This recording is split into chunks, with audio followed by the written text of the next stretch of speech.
शाम के वक्त में तो मैं देखता था, मैं रोता था 4 साल। जनाब स्पीकर साहब आपको याद आ रहा है, यकीन करो मैं एमपीए था, मगर डिस्ट्रिक्ट वाशुक शायद रक्षा डिवीजन हो, वो हमारे आरिफ मोहम्मद सनी के कंट्रोल में था। टोटल रक्षा डिवीजन उसी के कंट्रोल में था।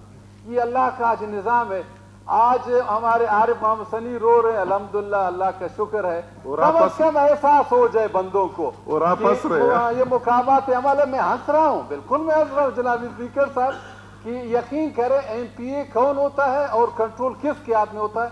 ये आदमी को यानी ऐसा होता है कि एलर्जी होता है। अभी आजकल मैं देख रहा हूँ आरिफ मोहम्मद सनी हर असेंबली में माशाल्लाह बात कर रहे हैं।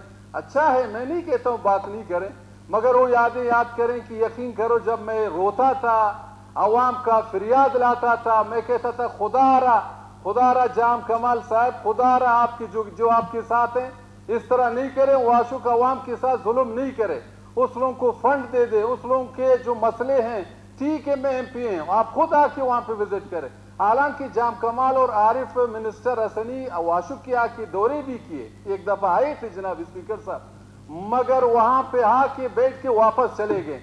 1 रुपया उस लोगों ने स्कीमात नहीं दिया।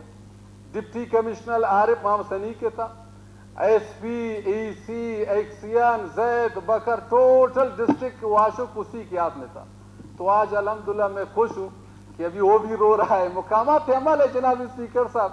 ये मैं आपको बता जनाब स्पीकर साहब, ये कुर्सी नहीं, ये किसी का बाप का मीरास नहीं है, ये आज है कल नहीं है जनाब स्पीकर साहब। मगर जो बंदा इख्तिदार में आ जाए, जो बंदा चाहे जो भी हो, उस कुर्सी में बैठ के अल्लाह को नजर देख के, ऊपर अल्लाह है, उसी को नजर देख के फिर उसी तरह जब उसको खौफ अल्लाह होगा वो काम करेगा अवाम के हुकूक का, फिर वो आगे चलेगा। मुझे अफसोस से कहना पड़ता है जनाब स्पीकर साहब, 5 महीना होता है ये सैलाब को होते हुए, बलूचिस्तान में एग्रीकल्चर बिल्कुल तबाह हो गया हुआ है।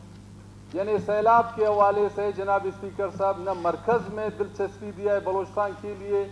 अफसोस इसका साथ कहना पड़ता है प्राइम मिनिस्टर शहबाज शरीफ 4-5 दफा आके चले गए। मुझे पता नहीं है कि प्राइम मिनिस्टर आके तस्वीरें लेके चले जाते हैं। आखिर जनाब स्पीकर साहब बलूचिस्तान के साथ मजाक हो रहा है। बलूचिस्तान के मरकज बलूचिस्तान को उसी तरह जो हक के हुकूक है वो नहीं दे रहा है।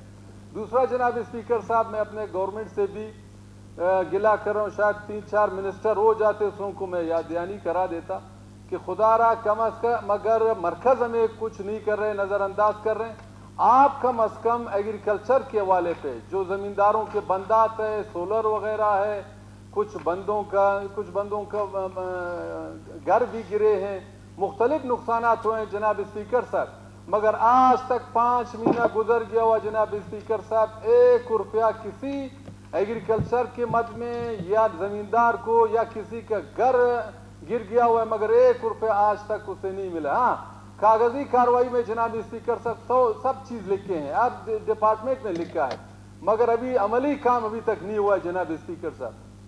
दूसरा जनाब स्पीकर साहब, पीपीएचआई के हमारे कुछ गैलरी में बंदे बैठे हैं। खुदारा गवर्नमेंट बलूचिस्तान है, हमारा वजीर आला बलूचिस्तान कुद्दूस अब्दुल कुद्दूस बिन से मैं पुरजोर अपील करता हूँ, खुदारा इन 2500 या 3000 है, इनको वजह है परमानेंट कर ले, इस लोगों का हक बनता है। पंजाब असेंबली में किया हुआ है, केपीके ने किया हुआ है, बलूचिस्तान क्यों नहीं कर रहा है? ये मैं वजीर आला बलूचिस्तान अब्दुल कुद्दूस बिन से पुरजोर अपील करता हूँ, इसको कैबिनेट में ला के इस लोगों का दिल जीत ले।